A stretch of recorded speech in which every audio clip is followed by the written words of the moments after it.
But Jennifer is just the best thing to go.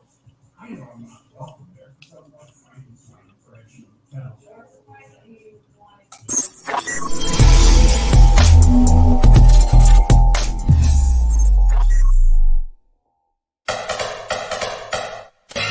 Welcome to From the Couch Sports Talk Radio, the true definition of armchair quarterbacks. The two brothers express their highly inaccurate opinions about sporting news from chairs. Wait, they don't even have a couch? That's a dumb title. Anyhow.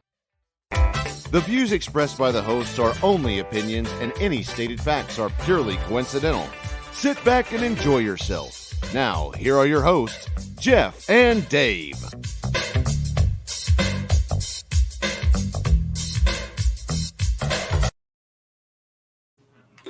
Hey, good evening, everybody. Welcome to a Tuesday. It is the NFC East sit down. It is me and Sean right now. I don't know where the other folks are. They should be coming in shortly. I know Eric is on his way back from his son's wrestling meet. Jeff's supposed to be here. Katie should be here, I think. I don't know. Nobody ever gets back in touch with me. Anyway, it's me and Sean right now. We're going to be discussing the NFC East. How's everybody doing tonight? Paul, how you doing? Thanks for tuning in.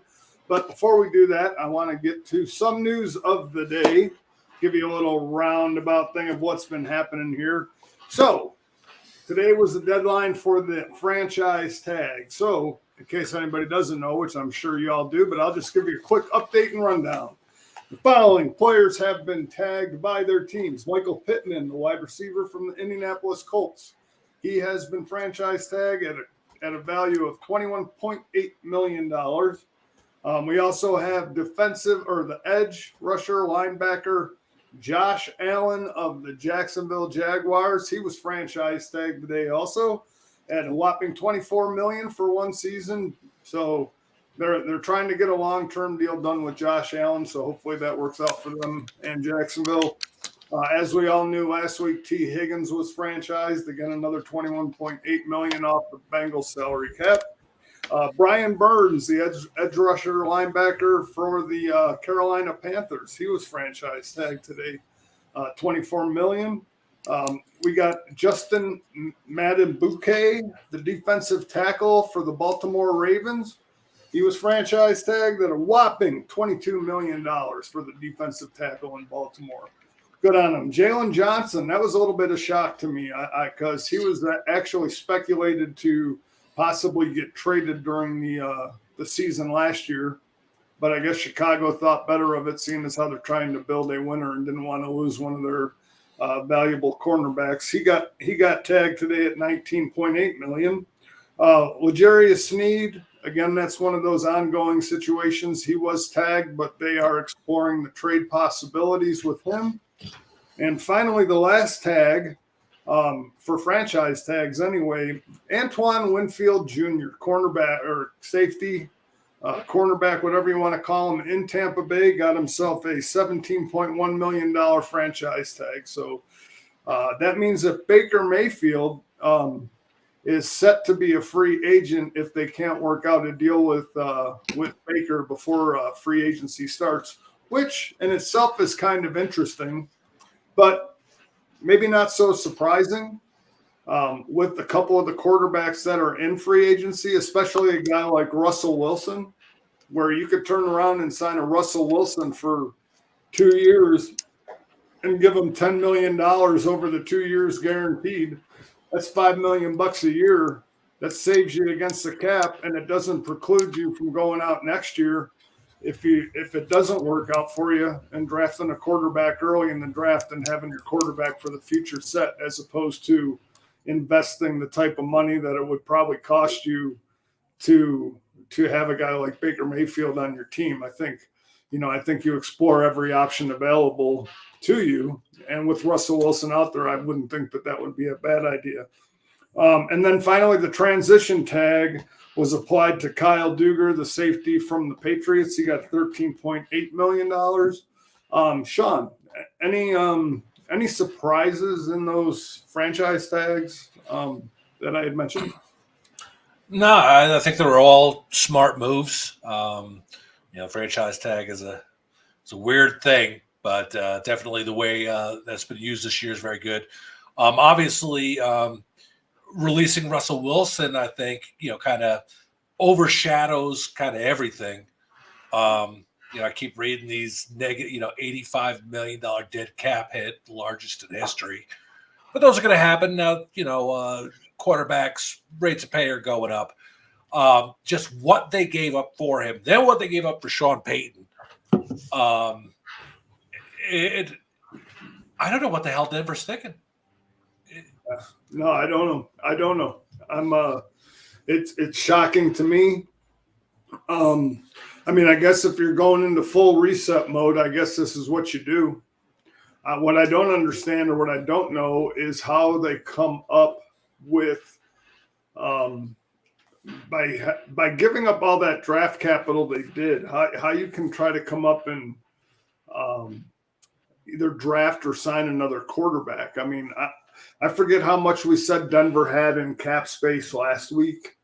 But from the standpoint of having to eat, what is it, $39 million this year and $49 million next year? That's a significant amount of money.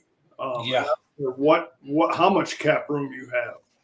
And then with the draft picks you had to give up to acquire him 2 years ago, and then for getting Sean Payton last year. I just don't know. I don't see a pathway to them being successful anytime soon. No, I absolutely agree with you. It was funny. What was that? Go ahead, Sean. The numbers are just staggering. Mm-hmm. Just absolutely, 53 million this year and 32 million next year. Yeah. That is, oh my God. Yep. And to Paul's point, you're right. He did play well under Sean Payton. And this is a thing, Paul, and this is the one thing. I watched a clip. Colin Cowherd had brought a clip out, and he was talking about Russell Wilson. And he did a blind resume, and he compared him over the last 2 seasons between his touchdowns, interceptions, and quarterback rating. And he compared him to 3 or 4 quarterbacks. And he is comparable to, over the course of those 2 years, Matt Stafford,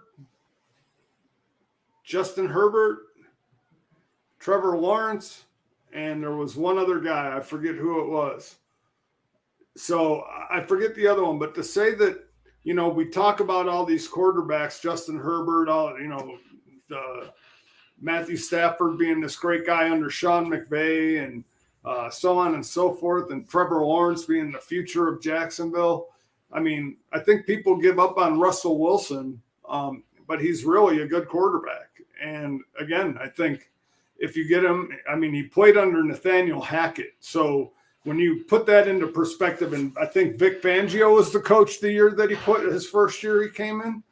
So, or was Nate Hackett the coach?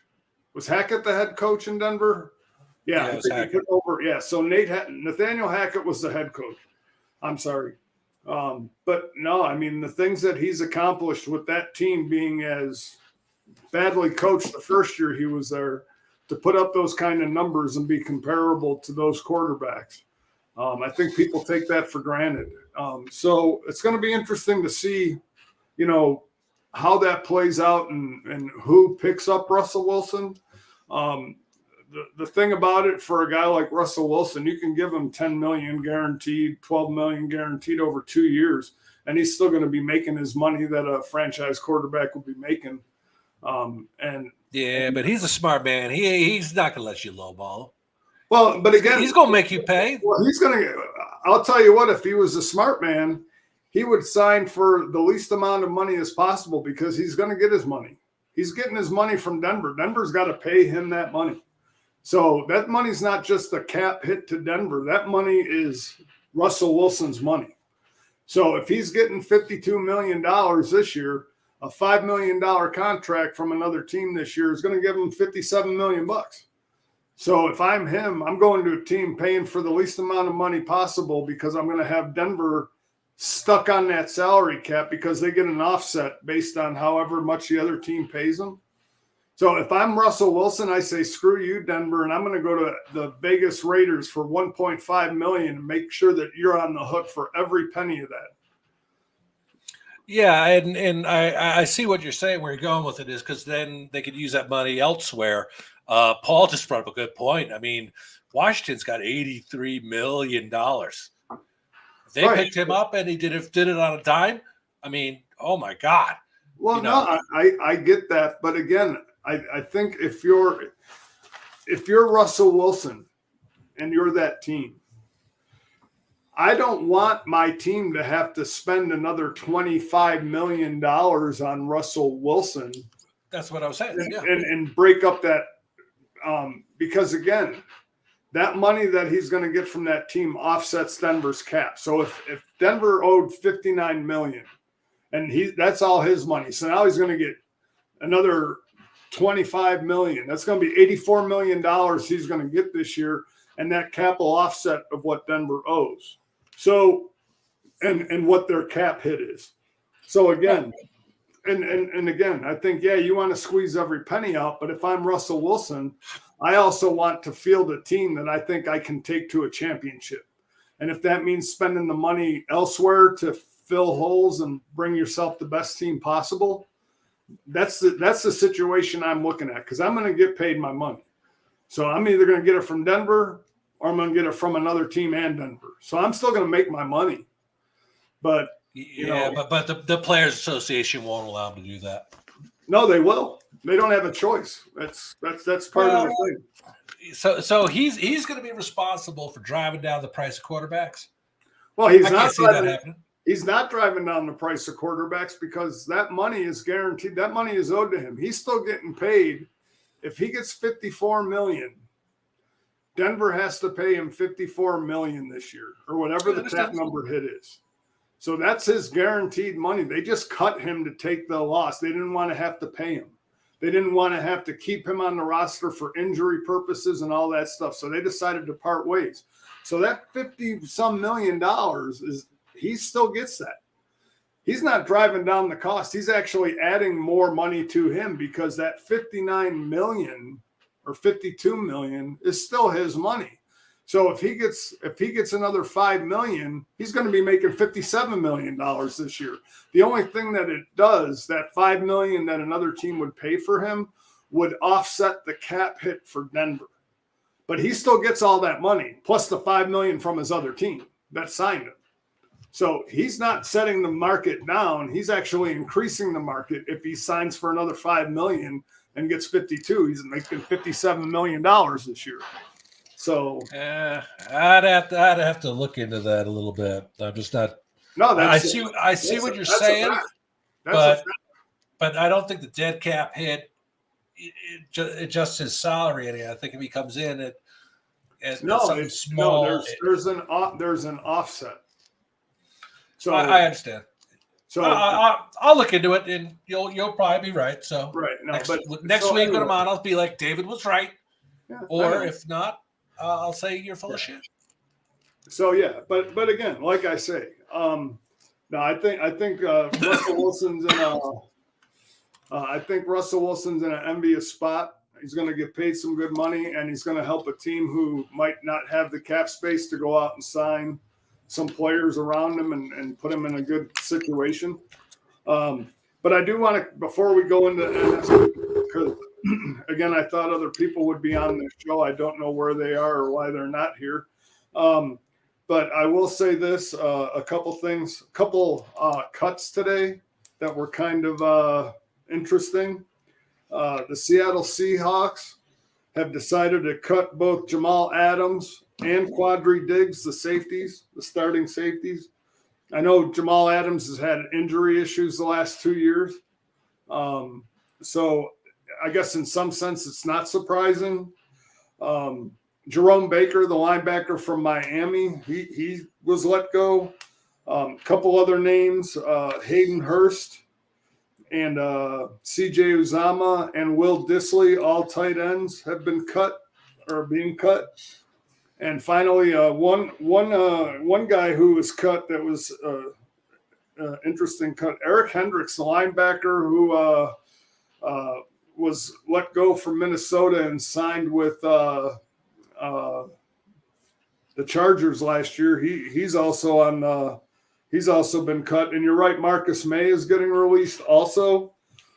So there's some good there's some quality players that are going to be in free agency in the safety market that you're going to get relatively inexpensive. So that could help some teams. And then finally, just two signings that I know of. Dalton Schultz was signed to a 3-year extension in Houston. And, of course, Mike Evans got that extension to stay in Tampa. And just one trade that I know of that went through or that goes through on the 13th. Buffalo has traded Ryan Bates, not a big guy, not a big name, offensive lineman, to the Chicago Bears for a 5th-round pick. And the interesting part about that, and I'll say it because I'm a Buffalo fan, but the interesting part about that trade now is Buffalo has 6 picks between rounds 4 and 5. So they're loading up, I believe, to possibly trade down in the first round or trade down into the second round to target guys that they need. They got the picks to do it now. They got some draft capital, but they also need to retool their team. So I would not be surprised if they use most of those picks because of their cap situation. They're going to have to go younger and they're going to have to go cheaper. So, it's one of those things where they have the capital if they need to move up, but if they don't, they have 11 picks right now and they can restock the shelf with 11 rookies and see what happens. Because we do know that you find gems in the 4th and 5th round of the draft. Puka Nacua is a perfect example. Rookie of the year, led the league in rookie receptions, broke the record for rookie receptions and yards. So, again, it's one of those Paul says that extension will cause Baker to leave. Yeah, I think it's going to be tough. And that's why, Paul, like I said, I honestly believe that with the tag of Winfield and the extension of Mike Evans, I do believe that a quarterback signing of a Russell Wilson makes a lot of sense to Tampa because you're not going to be shelling out a lot of your cap money and dollars to him. All you have to do is assure him that he's your number one quarterback and he's not going to get benched. You don't have to spend $20 million on the guy. You can spend $5 million.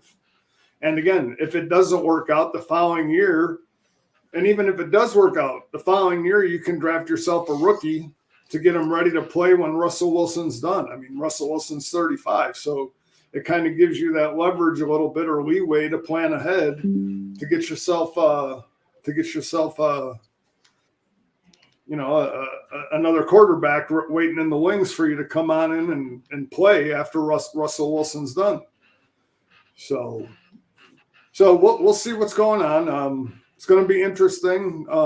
These aren't the last moves. These are just the ones that I had from earlier. I'm sure a couple more have gone through since the time I did this.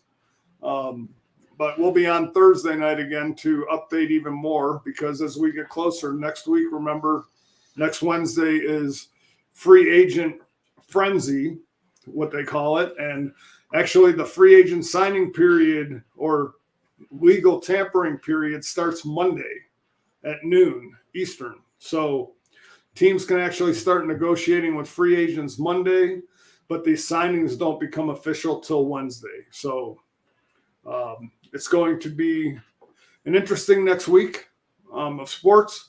And for all of you wondering, just so you know, hockey season is winding down and the trade deadline is Friday also. So might have some news next on Thursday about some hockey movement because we are not just football entirely. We do cover all sports, and I might have some news for you hockey fans out there for anything that happens with hockey. So with that being said, Mr. Witt is going to be hopping on here any moment. So, Sean, do you want to say anything about any of those cuts, the signings? Anything? No, I think the only one you missed was Valdez Scantling. Oh yeah, Scantling was released. Yeah. Absolutely. That wasn't a big surprise for anybody. But Miami is wow. Miami's in trouble. They cut a lot of guys today. Well, Christian Wilkins hasn't gotten a franchise tag, so he's going to be a free agent. Yeah. Christian Wilkins, the defensive tackle in Miami, if they don't sign him to a long-term deal by Wednesday, he's going to be a free agent, and that could be a huge acquisition for a team. I mean, Christian Wilkinson, to me, is a dirty player, but he's a good player. So I think any team getting that type of defensive tackle, I think they would be happy and pleasantly surprised. Yep, Paul says the Saints should go after Wilkins. Yeah, they need help up front. They need a big body up to stop the run. And in that division, you're going to have to be able to stop the run. So I would agree with that. And he's good at putting pressure on the quarterback. I mean, he's good at getting into the quarterback, into the backfield. He has good push up in the front. So, and he makes life difficult. So no, I think, there's going to be a lot of free agents. And, I think the one thing that happened with T. Higgins, Michael Pittman, and Mike Evans signings is I think it has cooled the free agent market of wide receivers that everybody thought was going to be available, which I believe is going to put more of a premium on teams wide receiver needy. I think a lot more wide receivers are going to go in rounds 1 and 2 than people might have expected based on some of those re-signings and so on and so forth. So I think you're going to see a lot more runs on wide receivers, which is going to leave a lot more positional players. Not the superstars, but like the defensive tackles, the edge rushers, the linebackers, the safeties, the cornerbacks. I think you might see a lot more of those folks available in the draft that everybody's been mocking up to this point as being a wide receiver heavy draft.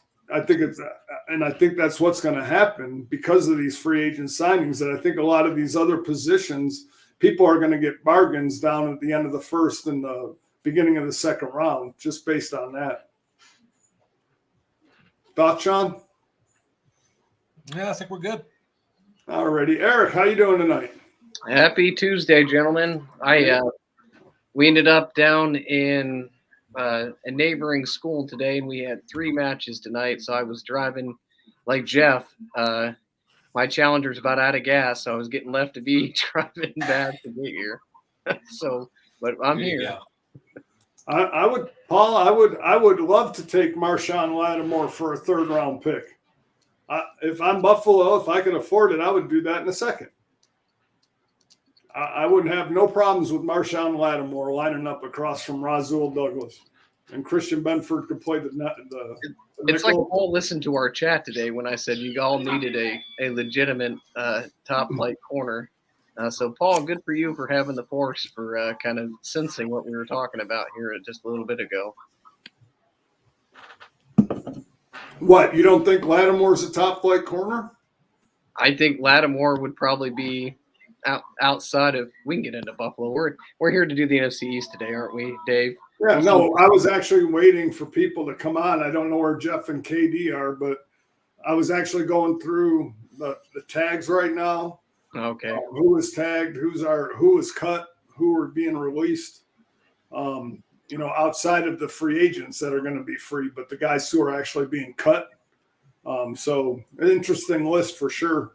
Seattle's going 0 safeties. They have no safeties. So, yeah, I mean, Seattle probably is looking at their roster and looking at the turnover they have on their roster and figuring, okay, we want to get younger, and this core isn't going to get it done. So let's go ahead and start building the new core to kind of see what happens moving forward. So, I mean, I think they reached their peak, right? And so once they reach their peak, it's time to find a core that can get them over the hump, which all teams have to face at some point. That's another discussion point. That's a fascinating discussion, is how long do you hang on to your core? Sure. So, Yeah, but like I said, I was just shocked the fact that they're just getting rid of all of them. I mean, they must have a plan in free agency to bring any, but so yeah, there are good safeties in the draft. So I mean, you could see him going after the guy from Tulane. You could see him go after Cooper DeJean. You could see him after Cameron Kitchen. So yeah, there's guys definitely, Paul. So anyway, I guess we will start off with our NFC East, and I'm gonna let Sean go first today. All right, my Dallas Cowpies. All right, the negative 14 mil salary cap. It's not even a worry. It's just going to restructure Dak. They're going to clear that right out. They're free agents. There's been a lot of talk about Tyron Smith going, and I think he's going to. He's been there a while, and I think they're just kind of ready to move on from him. Tony Pollard, wow. Last year I thought, wow, it was a good thing to franchise tag him. Not looking like it was a great decision in hindsight. They got to keep Stephon Gilmore because they're going to get Diggs back, so they're going to have a good cornerbacks. And Gallimore is kind of my big question, the defensive tackle. I don't know really enough about him to say, yes, he had a huge impact. He didn't have a huge impact, because you're so focused on the defensive ends. So, and as far as Curse goes to safety, I think he could probably pick up someone else to be fine. So I think they're gonna just let Pollard go. They definitely do need another receiver. Running back is going to be an issue, but in today's day and age, running backs they've lost their value in the market, and so they'll be able to pick up someone. So as far as Dallas's outlook for next year, I don't see this being a horrible year for them. I don't think they're in trouble anywhere. Again, they're, Jerry Jones can make shit out of Shinola, I guess. I just wish I think a guy like Derrick Henry going to Dallas would be huge for Dallas. I don't think they can afford him. I mean, I know they're going to clear that cap space, but there's a lot of cap space you got to clear to get Derrick Henry. Well, just remember one thing, Sean. Derrick Henry is not going to command or get paid $22 million, no matter where he goes. I think he'll go with the 14. The days of the running backs getting that kind of money are over. If he would have taken 14, he probably would have stayed in Tennessee. Right. So, like I said, I think the days of that money going to running backs is over, and I think he's got to realize it as much as Dallas has to realize it. So look, Jamal Adams is a big Cowboys a guy, from what I remember, right? I'm pretty sure he's had the desire to end up in Dallas, and that he got cut. So that's a possible fit there. Derrick Henry is going to go somewhere where he thinks he can win a Super Bowl, right? Because Tennessee hasn't gotten close. So can Dallas sell the Super Bowl versus not paying the money to Derrick Henry, or will he chase the bag and go with whoever pays him the most? We'll see.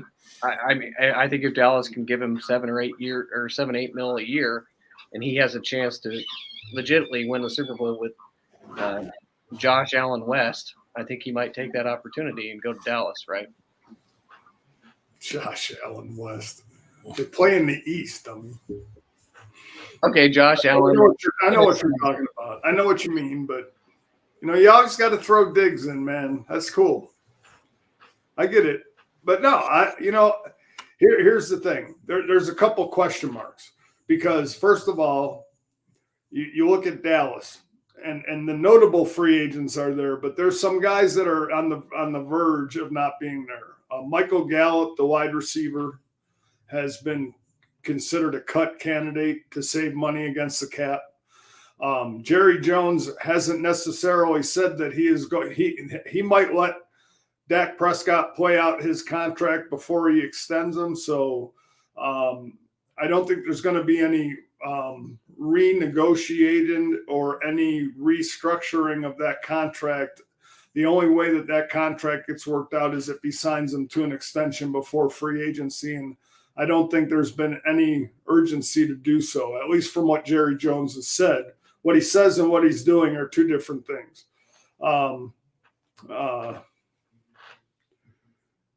Yeah, I agree. I agree with that, even though Eric says, Dallas West, but I agree with that statement, Paul. But anyway, the thing that gets me, Dave, can I interject real quick? What's that? Can I interject real quick? I don't hate Derrick Henry in Buffalo. I think that's a great idea, and I don't disagree. Can Buffalo sell Derrick Henry on the same subjective thing? Because you were just as much as you want to bust Sean's balls about Dallas's cap issues. We cleared up a $5 million so far of the cap disaster that is Buffalo. So I mean, Henry's going to want like more than league minimum. Dallas may be able to offer him closer to what he may be comfortable with. Oh, you're right. I'm not saying Derrick Henry is Buffalo bound. No, I don't say that at all.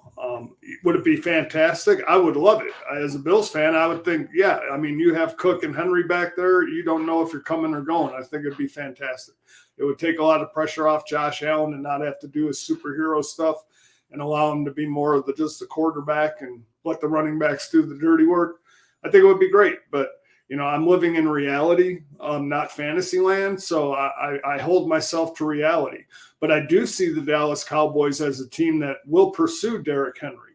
And I believe, based on the division and based on the conference that Dallas plays in, I believe that it's an easier sell for Dallas to say, listen, look at what we're doing in the NFC. There might be one or two teams that we might have a tough time beating, that if you come into our division and you come onto our team, you might be that missing ingredient to get us over the hump. In the AFC, there's about 3 or 4 teams that are fighting for that top spot: Kansas City, Buffalo, Baltimore, Cincinnati. If Pittsburgh gets the right quarterback, maybe even Pittsburgh, Cleveland. So, yeah, I mean, those teams, it's going to be a harder sell to get Derrick Henry to stay in the AFC if he's looking for a Super Bowl. I think the key to this combination for Dallas, okay, Stephon Gilmore is old, so he's a maybe. Curse can be replaced by Jamal Adams, and I'm willing to I will buy somebody on a T-shirt if they want to make me a wager that he doesn't end up in Dallas. He'll end up, not that we condone gambling. But he will end up in Dallas. Jamal Adams will, and we can mark it down on March 5th, whatever. I said he'd end up there, and that's where he'll go. But can they get Tony Pollard, who's critical to the checkdowns and critical to Dallas's offense, to not only sign Derrick Henry, which would be a great 1-2 punch. It'd be the best 1-2 punch in football. It'd be great. It'd be fantastic because look, if Pollard is your scat back, and then I'm going to slam a dive with Derrick Henry. Sure, looks good to me. So can they convince Tony Pollard to play second fiddle, and can they sign him to market value? That'll be key because you're going to need somebody like him with Derrick Henry in that offense. And I'm not sure, looking at the free agent list, and we'll talk free agent frenzy next week, which will be exciting. Tune in on Wednesday because we'll be talking about your team, because if your team's not very good, you're probably going to be spending a lot of money. Washington, for example. That'll be an interesting thing for Dallas.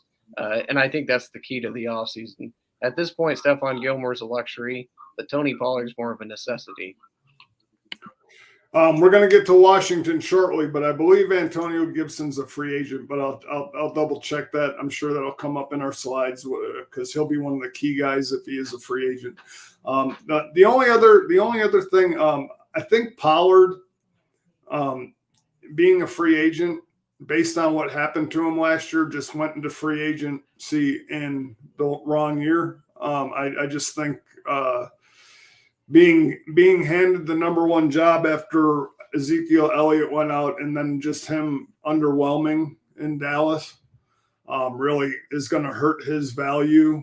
Somebody will see him as like a $2.5–3 million running back, and I think that everything that he had to gain this past season, he totally lost because he couldn't carry the load, and he's going to be somebody's change of pace back, but he is never going to be that feature back in the league. So unfortunate for Tony Pollard.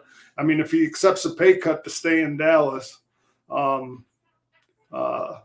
again, and he could be good in Houston as a change of pace back. So Sean, getting back to this list here real quick before we move on. So Dallas's picks are 24, 56, 87, 172nd, 212, 230, and 241. They have their wide receiver, running back, cornerback, safety, linebacker. So at pick number 24, what position player do you see them going at number 24? That's a toughie. They're probably going to go corner. I mean, I could, yeah. I mean, I don't think they're going to move. They're going to move up because they don't really have a lot of capital to do it. But they're not even listing offensive line as a need. But other than that, yeah, I don't know. That's it. I hate when you guys ask me these questions because right now it's way too early to tell. We don't know what's happening in free agency, and when that settles down, then we can start really seriously talking about drafts. It's never too early to assume. That's how I look at it. It's never too early to assume. Yeah, that's Eric, make an ass out of you and me. Yeah, if I were to say right now, depending on what's available at 24, I would probably see them based on their needs. I would probably see them either going wide receiver because Jerry Jones likes to make a splash, or I see them going safety. I think if one of the top safeties is there, if Cooper DeJean is still on the board at 24, or a Cam Kitchens or Tyler Nubin, I could see Jerry Jones pulling the trigger on that because, and I do agree that offensive line is going to be a priority, especially if you're going to lose Tryon Smith. But I don't know if the value at 24 for an offensive lineman is going to be there at 24, maybe at 56. But if I'm looking for impact guys, I'm either going safety or I'm going wide receiver because you need somebody opposite CeeDee Lamb to get that offense back on track. So, Eric, what do you think? Well, I love that Anthony says, I assume on my Bills all the time and get it wrong. Anthony, you're not the only one. So very good. So Buffalo, and that was for you, Dave. I get it. I know. I don't get it wrong very often, buddy. Oh yeah, I know you don't. You're more realistic than your counterpart, who I hope makes it tonight. Buffalo, Dallas for Buffalo Southwest. I think they go. I don't think they make a splash at wide receiver, and I think if Kool-Aid McKinstry's there, I think he's a big name that Dallas can sell around. But I think Jerry Jones goes with the biggest name he can find in round one, and who's the most marketable first-round pick. So we're not talking a guy who's logical. We're talking a guy who likes the fame and the spotlight and making money. So who's he going to make money off of in the first round? And that's where I think Dallas goes. So if I had to make a pick right now, I think Kool-Aid. I think Kool-Aid would be the guy. Okay. Yeah, very good. Alrighty. If we're done with that, let's move on to our next team. And Eric, I'll let you talk on the New York Giants because I know, they're the Pittsburgh of the East. So tell us about the overpayment of Daniel Jones and how they value crappy quarterbacks like they do in Pittsburgh. Turnabout's fair play. I love it. Happy Tuesday, gentlemen. The Steelers are the Giants are the Pittsburgh East of of what's going on here. So the New Jersey Giants, this is a team in transition. So Saquon Barkley's not coming back. You got $26 million. Danny Dimes was overpaid, but he's gotten as far as other quarterbacks have recently. So in terms of playoff success, so I don't know if he's a complete bust. Last year was a tough year, so this is a make it or break it year for Danny Dimes. Either they salvage something out of this team, or they end up drafting in the first 5 picks next year and getting a new quarterback. So that'll be the story no matter who they bring in. They have $26 million to spend. They have a lot more needs than just wide receiver, inside linebacker, corner, safety, and or inside line and linebacker. I would say they have probably out of the 22 positions, probably 18 of them could be upgraded. And running back's going to need one. So who's going to be the guy for running back? Are they going to get a cheap running back option this year and try to see what happens building long term, or are they going to try to compete this year? And I guess we'll know that on the first day of free agency. Paris Campbell, Sean Robson, McKinney, Isaiah Simmons, Saquon Barkley, and Adoree Jackson. I think Jackson's the one they want to keep the most. Looking at this team, I think he makes the most sense, and I think he's a pretty good player, and they should be able to get him at a decent value. They're going to need to upgrade. I think they've got some good picks at 6. If one of the quarterbacks does fall to 6, that could be very tempting to them because they know Danny Dimes probably isn't the guy at quarterback. So if they have one fall to him at 6, that would be very tempting to them. But it's a team in transition, boys. I mean, I think long-term Giants are looking at 2 or 3 years down the road and developing a team. They've got some good pieces. They got, they've got their tight end's good. But, I mean, it really boils down to what is Danny Dimes and what's the plan long-term for Danny Dimes.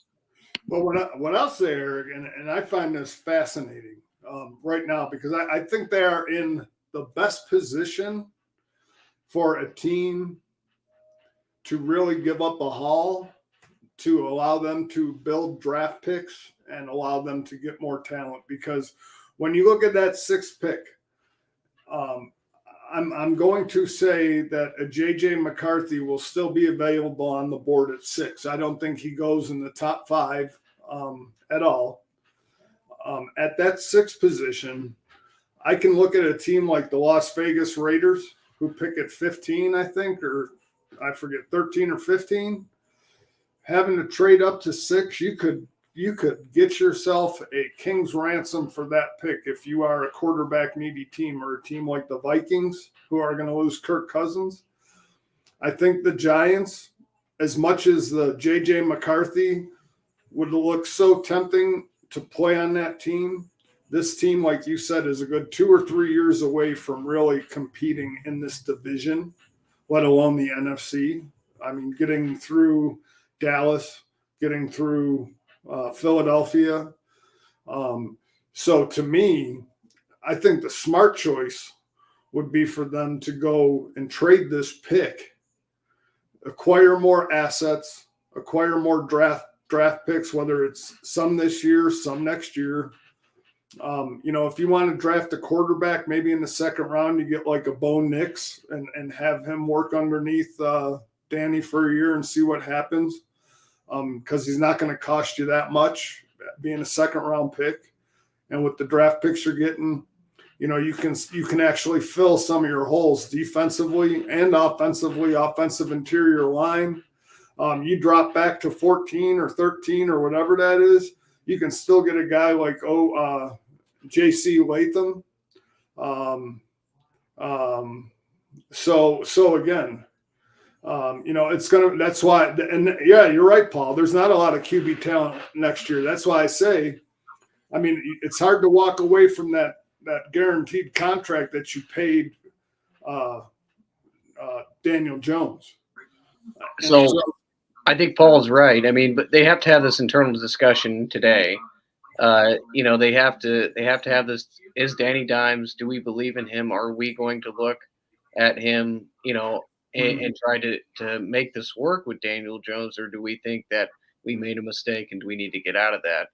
I mean, at least they didn't jump to a conclusion with a quarterback that had a 91 QBR and take an $85 million cap hit. I mean, so, they're that's, suicide to your franchise for a couple of years. And We're not talking Denver, but they're in trouble. So I mean, they've got to figure it out with Danny Dimes, and that's why it's a 2 to 3 year project. They're not going to go be fixed next year with the quarterback. It's going to be a couple years. Oh, and like Paul says, you can get a Spencer Rattler in the second round because you're going to get picks no matter what. And you're going to get picks for next year if you trade that 6. You're probably going to get a number 1 next year from whoever you trade that. Yeah. So and again, I'm not saying that is the answer.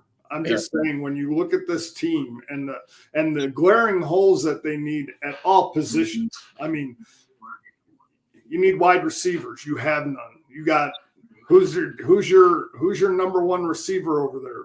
Jalen Hyatt? Is that who they drafted last year? The tight end is probably their best receiving option, but you're not wrong. But I mean, and so with you could go out and draft JJ McCarthy at 6 and keep your picks, but have nothing to back it up. So Dave, I mean, how about this? You trade that pick, you get a late first round pick, or whatever, a second and a third round pick, and you draft. What I would do is I'd draft 5 linemen, my first 5 picks. Let's rebuild this thing. Let's rebuild our offensive line. Let's plug these exactly.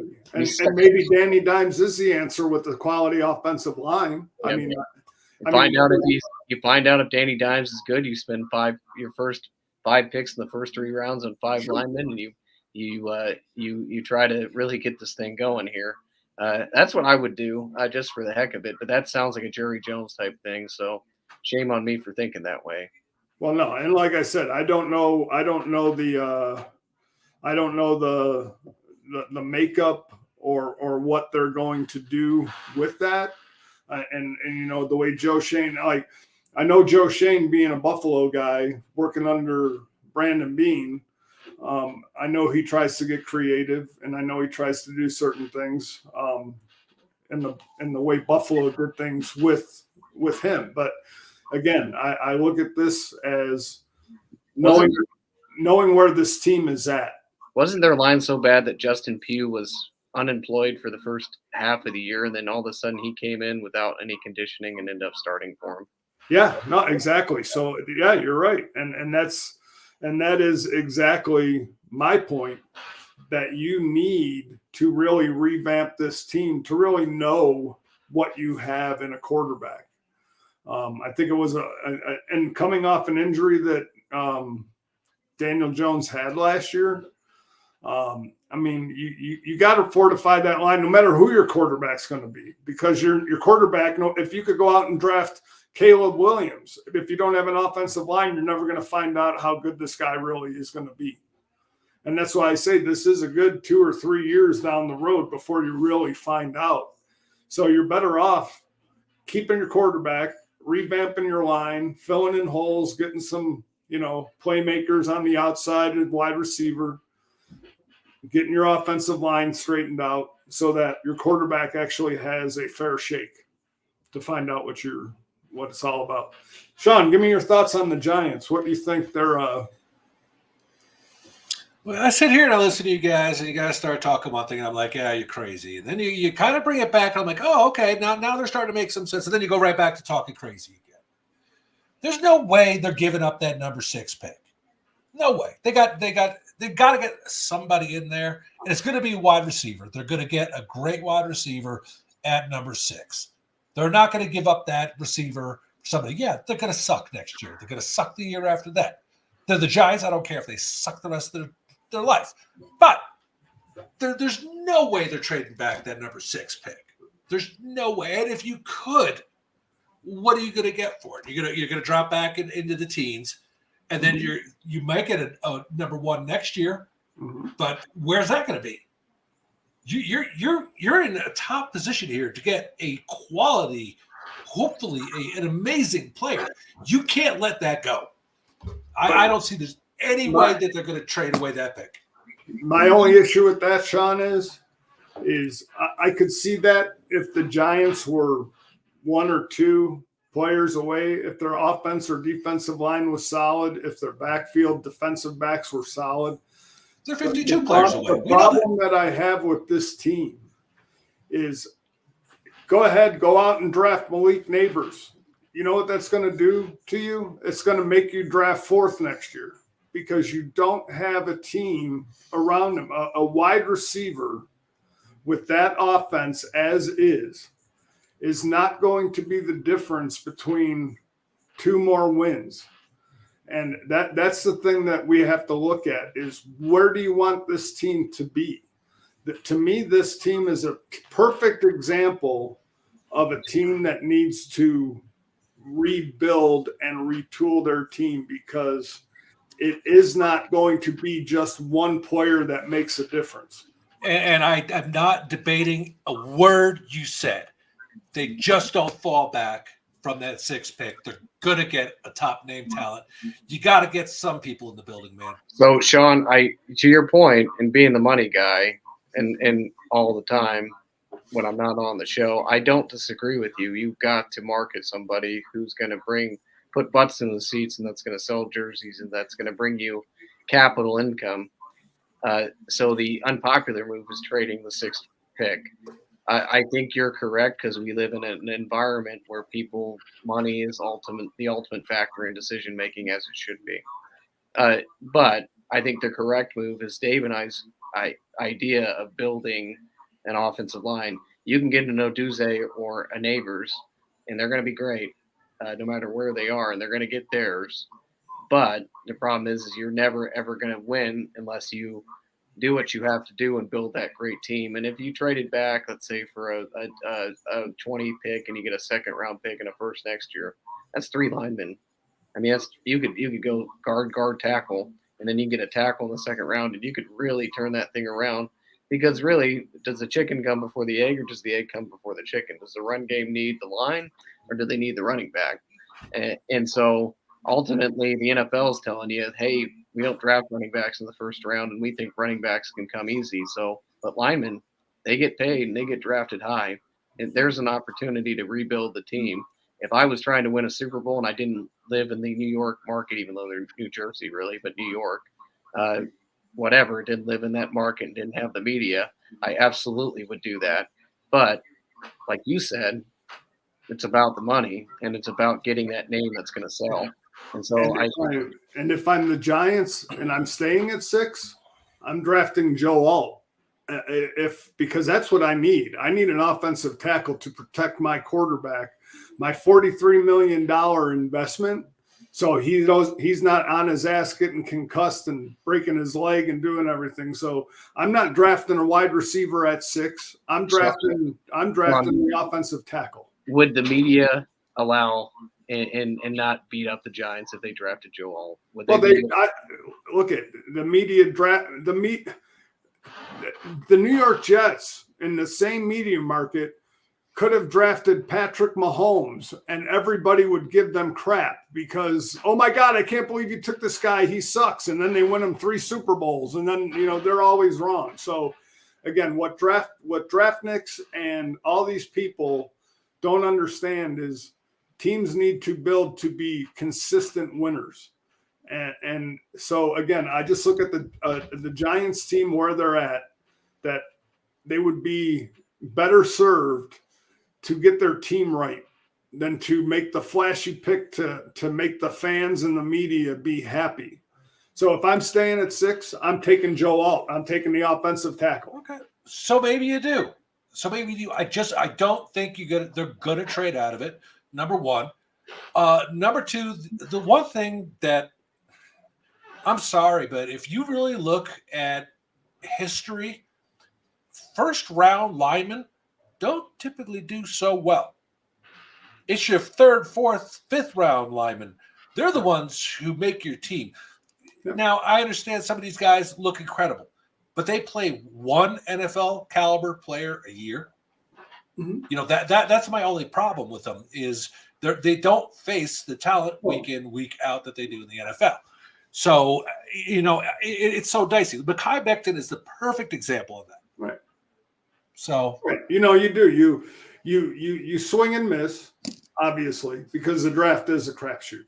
And again, I think a lot of the good linemen fall to the 2nd round because, again, with the thinking that we got to make the flashy pick or we got to go for this, a lot of those good linemen, 2nd and 3rd round linemen, Number one, there's two things that they have going for them. They don't have as much pressure coming in as having to be that guy. And I think they're put under that microscope because they're a first-round pick. And because they're the first offensive lineman off the board. It's like the Tony Mandrich. He was the first overall draft pick. I mean, the guy was awful.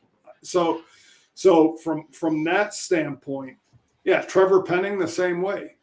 So, again, I think you're under that microscope. It's how you handle that pressure. It's how you handle everything, and what the team expects of you and what you expect of yourself. Dave, yeah. let me ask you a question because you bring up a good point. If you were a betting man right now and you were looking at the draft and you saw a Joe Alt there at 6 and you're in that market and you know that the expectation is you're going to suck and everybody thinks that you're going to be terrible and all this stuff, could you sell your fan base? And I think Joe Alt will be the best player in the draft. I think he's a surefire all-pro. I think he's going to be a great player, and linemen don't get enough love ever. And I don't disagree at all. But do you think for that fan base, they're going to be all Joe Alt? Or do you think that you need to sell that fan base on something to get excited on, and therefore you try to get the Malik Neighbors? I think the problem is, okay, and this is how I would sell it the best I could, is, listen, we've invested X amount of dollars into our quarterback. Understanding the cap hit, understanding the cap ramifications of walking away from that. I think the best opportunity is for us to allow that quarterback to have that opportunity. And the only way that he truly has that opportunity is to fix the guys in front of him blocking. And again, it's not going to be a popular argument because every fan base wants the flash, the substance, I want the game breaker, I want the fastest wide receiver, I want the guy who's going to put up 2,000 yards because it's a passing league. The problem that I would say is, yeah, it's a passing league, folks. But if your quarterback is sitting on his ass every third drop back because we have nobody blocking for him, it's not a passing league in New York. It's scraping our quarterbacks off the ground. So you have to be able to block. And I would also say this draft is so deep at wide receiver that I could turn around in the second round at pick number 39 and I could get a Luke McCaffrey or I could get a Ricky Pearsall. He doesn't have to be Malik Neighbors, but I'm still going to get a playmaker on the outside. But I got my quarterback who's worth $43 million protection. And that's how I would sell it. That's the best way I could sell it. Yeah. And even if they did go Joe Alt, there's not going to be a huge backlash. You got to pick the best player on the board. And most fan bases know that. Like when the Jets picked Mekhi Becton. I was like, thank you, God. We're finally going to get some protection for a quarterback. That didn't work out very well. The Jets picked Sam Darnold. They thought it was the best thing since sliced bread. Yeah. Mekhi Becton was little. If only he would have worked harder. Man, he got that check and went straight to the Burger King, didn't he?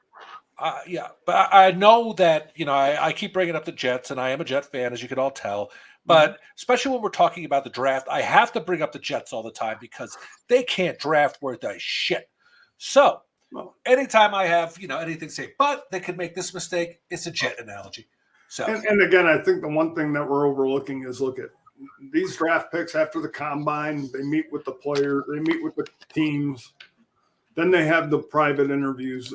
And that's the thing. It's when they go into that interview, those teams know the kind of player that they're getting 99% of the time. And to me, a Joe Alt guy who went to Notre Dame, who lives, breathes football, okay,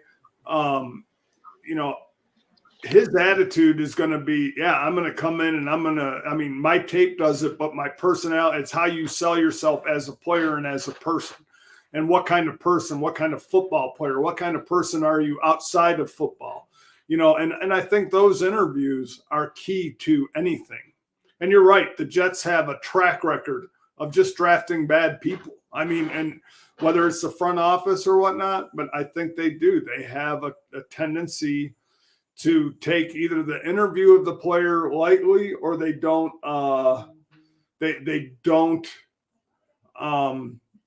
they go for flash and they go for the need over the substance of the player. And some teams go for character. I mean, I as a Bills fan, I hate that we talk about character all the time in Buffalo. And sometimes we let players go that I wish we would draft. But it really isn't. It's the same with Pittsburgh. You know, you get players who fit that mentality, and they might not be the obvious pick, but they fit the Pittsburgh Steeler mentality. They fit the Buffalo Bills culture, whatever the hell that means and is. And that's what you find out in those interviews with players. So if I'm interviewing Joe Alton, he'd tell me he'd run through 7 brick walls to block for Daniel Jones, and he proves it on tape, and he does that. Well, I'm getting a surefire pick, at least from the eye test. I'm getting a surefire pick. So we can move on, but I love that earlier you compared fast. I'm going to take the fastest, speediest wide receiver. You're almost getting Al Davis up there, Dave. So yeah. Well, that's why you trade with the Raiders. Right. They can take the fastest wide receiver. All right, now next, Philadelphia Eagles. I'll talk Philadelphia. Okay, 20 million and 20.8 million in cap space. Free agents: Fletcher Cox, Brandon Graham, DeAndre Swift, Boston Scott, Zach Cunningham, Shaq Leonard, Marcus Mariota, Rashad Penny. I'm pretty sure that Philadelphia said that Brandon Graham they're planning on moving on from, just because of all the other free agents that they have. DeAndre Swift, I could see him coming back on a less deal, because they do need running back, and you know, I think he's going to be affordable. I think they have to use him better. Boston Scott is probably done. Shaq Leonard is the one that I'm really looking at. They traded for him last year, or they picked him up last year. Didn't the Colts cut him midseason? I think they released him, so they picked him up. Yep. I would think that he should be a priority, especially if you're going to let a Brandon Graham go. I think having Shaq Leonard on your team would help soften that blow of Graham leaving. Marcus Mariota, again, as long as you can get him as a cheap backup to Jalen Hurts, I don't see the issue in re-signing him for cheap. Again, nothing special. And Rashad Penny, I think the Rashad Penny experiment in the NFL is probably over. The guy's injured more often than he plays. Yeah, I believe he did. I believe Graham. He was more of like the left outside edge guy, so I think he did play up on the line, but he did play back some. So, and Fletcher Cox, I don't know the deal with Fletcher Cox. I don't know if they're planning on re-signing him. I don't know if he's even planning on playing. I don't know if he's going to retire. He's been in the league for 11 years now or something, if I'm not mistaken. So, I mean, he's up there in age. They do have to replace some of those guys on the front. But, you know, having the draft picks 22nd, 50th, 53rd, 97th, 159, so on and so forth. And their needs being cornerback, safety, linebacker, O-line, and running back. You know, I look at the Philadelphia team.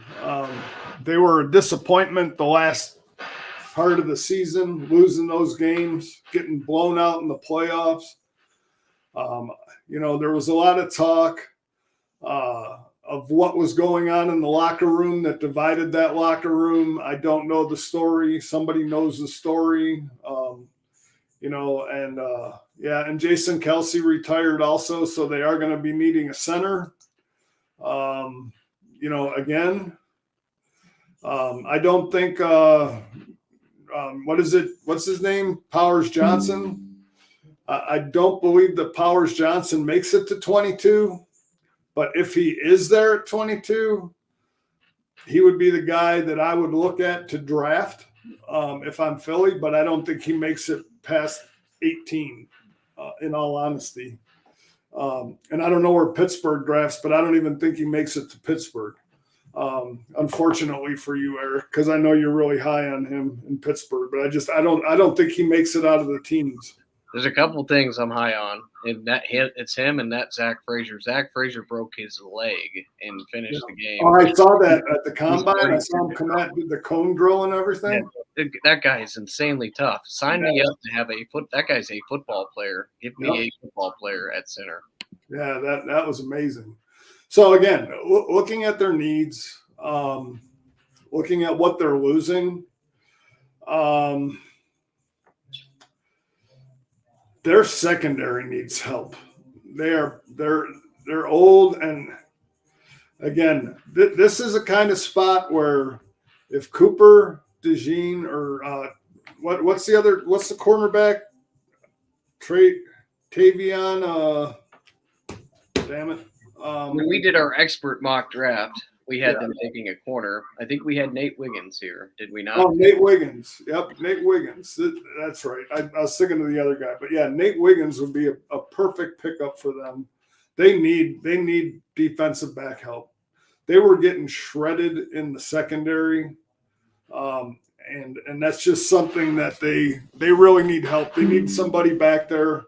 They need somebody back there to be able to stop teams from just going over the top on them. So, yeah, if picking at 22nd, Nate Wiggins here would be a good pick. Even a Kool-Aid, a McKistery if he's there. But I look at them getting more of a Nate Wiggins type player.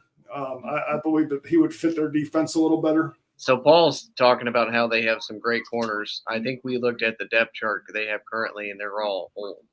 Yeah, they're old. I mean, we got Darius Slay. Who do they have, Slay? Yeah, Darius Slay. Part of the problem is these guys, a lot of us get in love with names, and we get used to seeing these guys year after year, but then we forget. They don't last forever. And the shelf life on these guys, they get old, and they get old really quick. And then next thing you know, oh, it's a joke. All right. My bad, Paul. It's really hard to say it was a joke when you're reading text. But yeah. It was but that's it. I mean, you're right, because we look at the names, it's kind of like what Dallas and Stephon Gilmore. I mean, look at, if I'm Dallas, I'm not bringing Stephon Gilmore back. I'm drafting a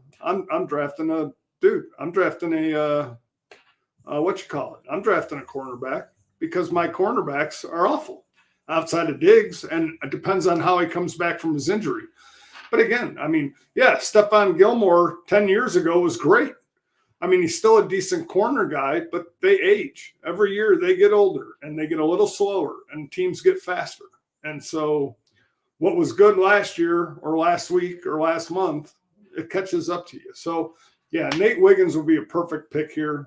Just looking at their needs and where they draft, I don't think they could go wrong. I could see wide receiver being an option. I think somebody to pair with Devonta Smith and A.J. Brown to help. I could see that being an option here, but I would tend to think that might be more in the second round. Dave, let me stop you right there since you brought him up. I think the surprise of the offseason will be A.J. Brown gets traded. Could very well be. I mean, that very well could happen, and that could change the dynamic of their draft altogether. So, but no, looking at this right now, I would say cornerback would be their most pressing need. But, today is March 5th, and the draft is April, and free agency happens. And so A.J. Brown's not happy. That's part of a locker room issue. And I won't keep this very long, but you have teams that are close to getting over the hump.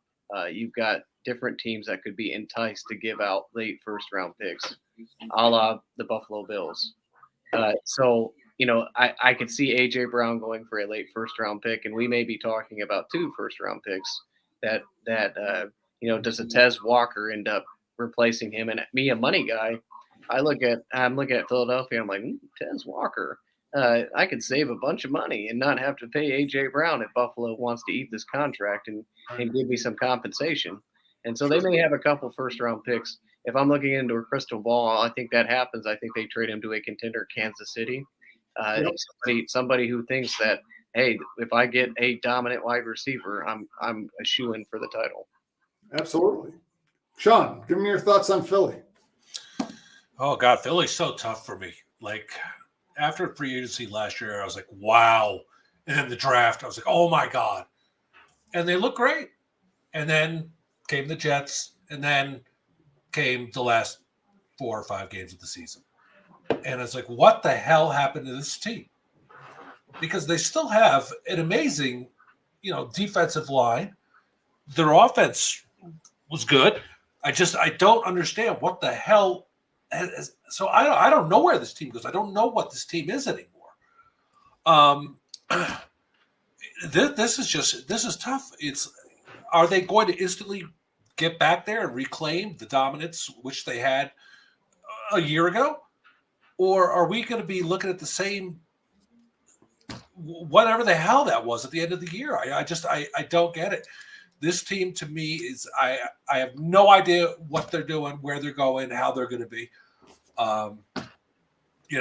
And I kind of do agree with Eric. I think AJ Brown's gone. I don't think he's happy, and I think they're going to say sayonara. So, Sean, what's fun about that is your Jets did something good last year. They ended Philadelphia, right? Because they never recovered.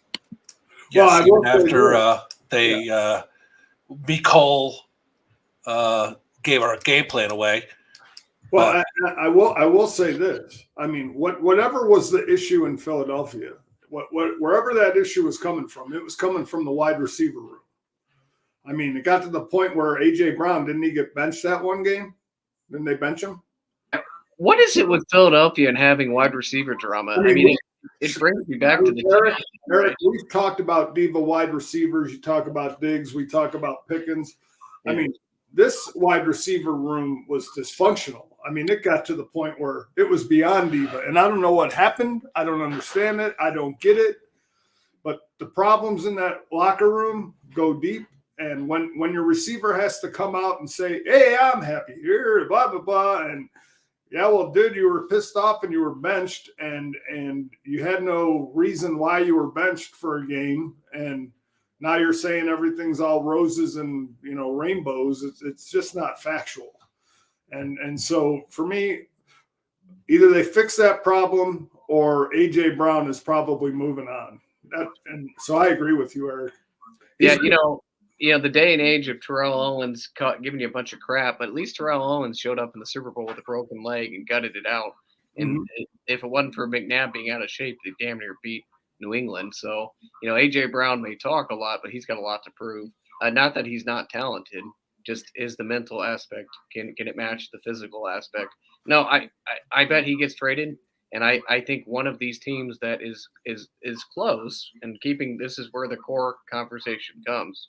Are we going to keep the core and try to win with the core? One of these teams that's close, Kansas City or Buffalo, I think take a chance with him. And that Italian bodyguard, that was the coolest thing all year. That was really cool. I wouldn't want to mess with him because, man, you're probably going to get a hit out on your name if you go swinging on that guy, right? Right. So, no, it's going to be interesting in Philly. I wonder if they regroup or if they, if they fall back in the pack. What's up, Dalton? I do wonder if they fall back in the pack. I do expect a rebound because those guys they have in Georgia on that defensive line, I know they played good in the beginning, then they kind of regressed in the middle of the season. But I do believe that those guys, Jalen Carter, those guys up front, I think they do bounce back. I think they're too talented not to. They brought over Vic Fangio to be the defensive coordinator in Philly. So, yeah. I'm so upset because, it could be a good hire, but he didn't do much in Miami last year either. Have we ever seen a team that not only were wide receivers, but they were firing coaches and they were just – with all the expectations, it was like, who's going to be in trouble this week in Philadelphia? Is it the defensive coordinator who we had no business hiring to begin with? It was such a dysfunctional family. I'm shocked the head coach is still there. Yeah, me too. But so we'll see what happens with Philly, but it's going to be interesting. Who wants to take Washington? You want to take Washington, Sean? I'll give Washington to you. I'll give it a stab here. Okay. Washington. You got a ton of money. Okay. Curtis Samuel, Fuller, Jacoby Brissett. I would let him go, but you can't tag him. Antonio Gibson, Cody Barton, and Obadaba. There's no way for this team to get any worse at this point. There really isn't. Now, the biggest question I'm going to have for the Washington Commanders this year is if the Bears hold on to Fields, what the hell are they going to do? I mean, they're going to get one of the top 2 quarterbacks, but if they got their mindset on somebody, that's why for Chicago, I don't want to trade that. I don't want to trade that trade Fields. I want to trade that pick. But anyway, they need everything. And they have lots and lots of money. They're going to get a good quarterback, even at number 2, hopefully. This team is all upside. I mean, are they going to be great next year? No. Are they going to compete for playoffs? No. But this could be the beginning of something great for them if they play their cards right. I mean, other than that, what the hell do you say about this team? I think they'd be foolish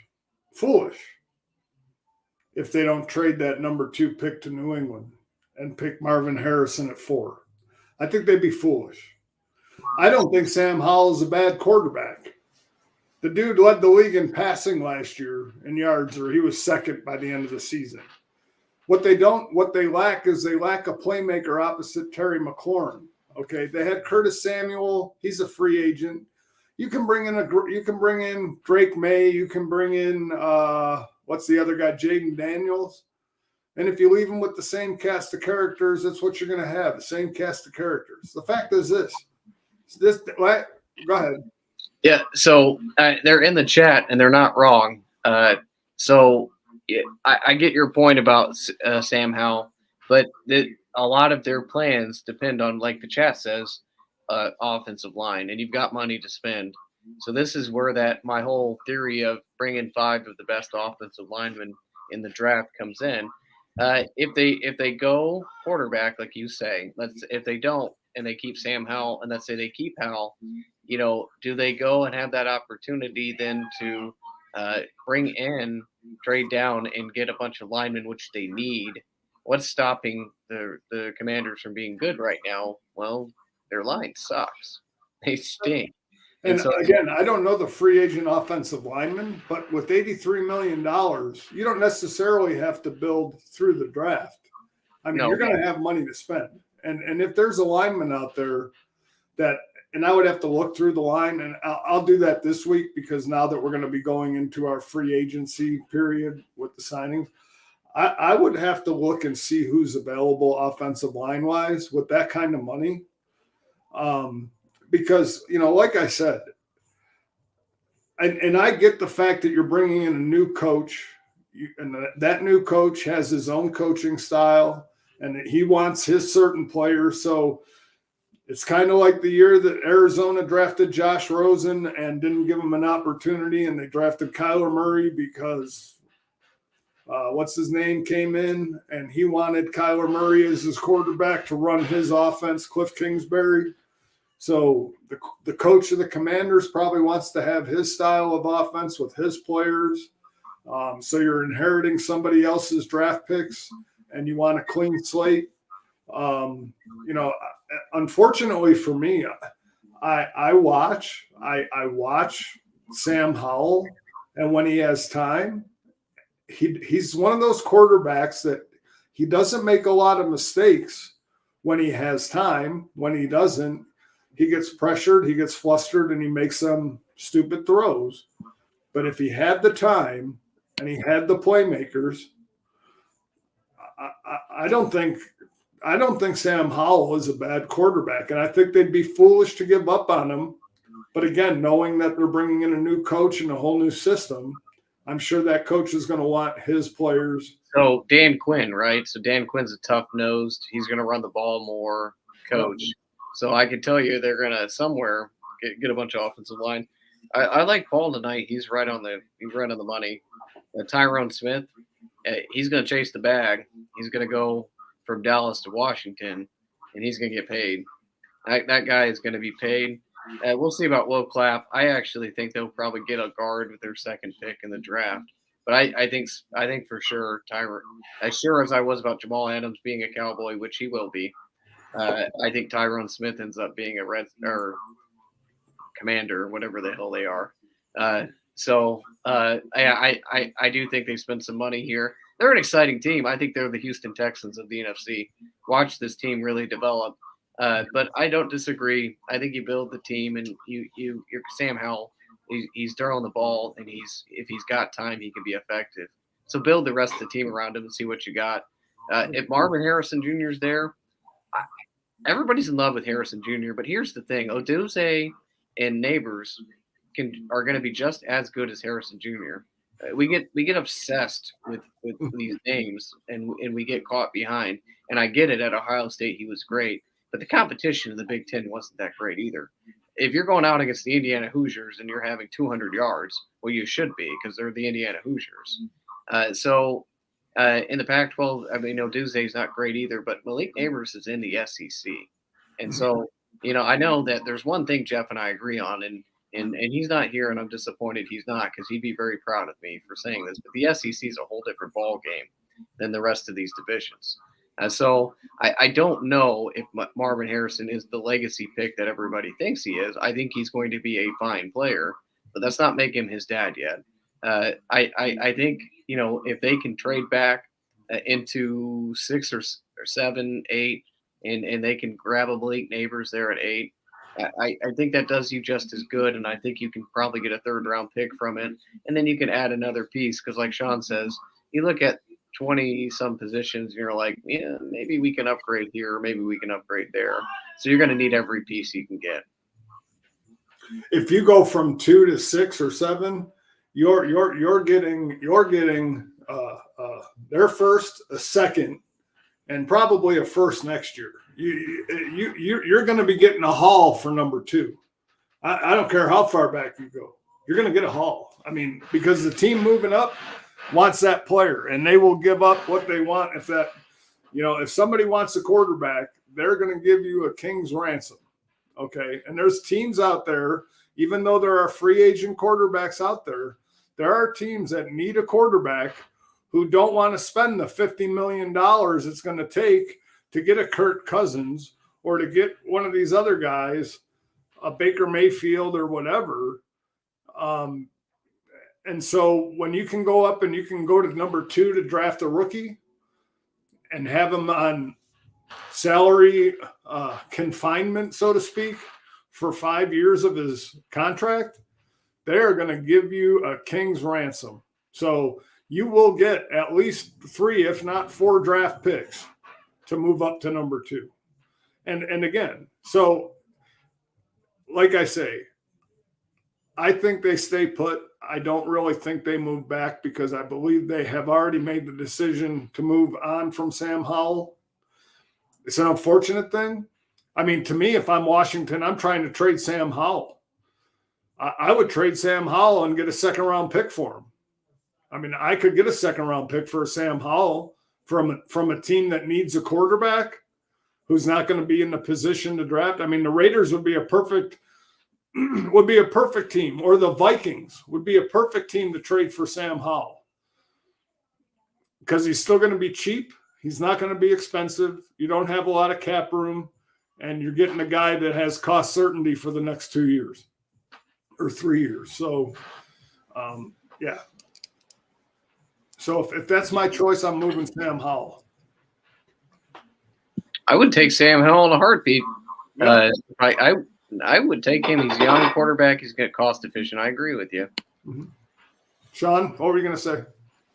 I was just going to agree with you that Hal, going to Vegas makes all the sense in the world, especially if you get a 2nd-rounder for him. But you look at, Washington's draft picks. They have 1, 2, 3, 4, 5, 6, 7 in the top 140. I mean, they got a lot of good picks coming this year. Falling out of the number 2 position, it's going to be tempting, but they're going to want, you're going to have to give up at least a 1st round, a 2nd round, and then a 1st round next year. If not, first round trade, and then first, second, and probably maybe a third for this year. So first, third, first, second next year. Mhm. Really, the sky's the limit for this, but it's tough to tell with all the new coaching coming in, new ownership and everything. Obviously, Snyder ran that team into the ground, so it'll be interesting to see what happens. This is a team that's got a very bright future if they play the cards right. No, I agree with you. What else do you have on Washington? I think final thoughts here, since we're on our final team, is Sean hits it on the head. And I think the Bears were in the same position last year, and we're like, the Bears could be really good. And here we are again with the Bears being like, if you play your cards right, you could be fine. But then again, they get enamored with the quarterback situation. Look, you got to have a franchise quarterback to win a Super Bowl, or to at least compete for one. It's very few and far between that if you don't have the guy and he can't play elite football in January, that you can get very far. But how sold are you that this guy is the quarterback? Because of all these quarterbacks, I will say a couple of them will be the guy, but maybe not all of them. And you could swing really big and you could miss really big, and it could screw you moving forward. So this is where the due diligence of making sure that you get your guy comes in. Do you get your Bryce Young or do you get your CJ Stroud? It's interesting. I mean, that's why scouting departments are so heavy invested. I do think if I was them, I would take all these picks and I would continue to stockpile picks until I was sure I had the guy, unless you have the guy at 2. Right. Okay, so because it's just the three of us and we got a few minutes left, I'm gonna give you the list of the top 10 free agents right now, based on what has happened so far. So they have Chris Jones and Kirk Cousins as 1 and 2. Then they have Christian Wilkins, Daniel Hunter, Bryce Huff as the edge rushers, Baker Mayfield, defensive tackle DJ Reader, Patriots offensive tackle Michael Onwenu, Onwenu, yeah, that's how you say it. Seahawks defensive tackle Leonard Williams, and Panthers linebacker Frankie Lavu are the rest of the untagged, unrestricted free agents after the tag deadline. How many of those guys do you think re-sign with their teams, and how many of you think move? Huff already did. Huh? Jets restructured Huff. They got him. They got him back? I believe so. Unless I was reading horse shit. But yeah, it was he's Facebook. a free agent. As far as after the tag deadline at 4:00 today, he's a free agent. Unless they did it after. Do you think Chris Jones goes back to KC? He wasn't tagged, right? Nope. No. Yeah. I think 20 or 30% of these guys go back. Chris Jones is a good one. In all honesty, we just talked about him. It depends on what his motivations are. And after you're a champion for a while, do you look at this and say, I'd like to be a champion again, or do I chase the bag? And honestly, I could see, like, looking at all the cap numbers, what if the Commanders went and took a swing on Chris Jones? I mean, they've got the money, and they could sell him on, hey, we're rebuilding, and we can turn this thing around really quick, and we're going to build around you. So if I was a betting man, it's either Washington or it's KC. But that's just my thought on that. Yeah, I look at a Chris Jones and I'm like, okay, I held out because they put the tag on me, and then I came back. They didn't redo my deal. They didn't put the tag on me this year. I played like a I played like the number one defensive end in football or close to it. I want to get paid. I've already won 2 championships or 3, however many he's been on with Mahomes. I want my money because this is my last contract. So to me, I think Chris Jones is motivated more so by the money than the championship because he's already experienced the championship. Now he wants his payday. And I think there are teams out there who have a lot of money that can give him his payday. And I don't blame him. He's already got the championships. I think he needs his payday. So I think I don't see Chris Jones going back to KC because of that. But he could. Again, I could. Dallas picked up Micah Parsons' 5th-year option, so he's. KC not tagging him tells me that there's probably some dysfunction with him and KC. That he told them, if you tag me again, it's going to be an issue. And I am not tagging them. I think when they tagged him last year, I think before he came back and signed whatever, I think they signed him on the promise they wouldn't tag him again. So I think that was part of the deal that him coming off of holding out to actually play was, I'll come back and play without the tag next year. So I think that's why they didn't tag him. So yeah, I agree with you wholeheartedly, David. And that whole situation last year, I think it's very telling. I think he's gone. I don't think they're gonna be able to keep him. Which will be detrimental to them because if they don't have the great defense and they don't get the wide receiver, they're not where they are without Chris Jones. So that'll be an interesting thing to keep track of. Now, I could see the Giants signing the offensive tackle from the Patriots, Iwanya, the tackle. I mean, if you want to start in free agency with money that you have to rebuild your offensive line, you put him on the right side. If you draft Joe Alt at number 6, if you don't go for the flashy big name, you got your right tackle, you got your left tackle in one foul swoop. All right, Dave. So, I mean, I guess the big question here, and I think because we do love names, and I think we'll get into free agency frenzy, but where do you guys see Derrick Henry ending up? I see Derrick Henry there's 3 places he could end up. 4. I'll say 4. He's going to either end up – no, I'll say 3. Dallas, Buffalo, or Baltimore. Those are the 3.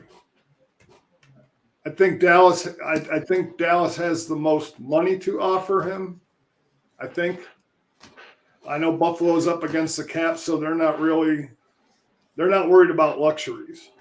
And so if Derrick Henry is a luxury, they pass. But I could see Buffalo pursuing him as that complement to James Cook and to evolve the offense in another direction, which would be scary.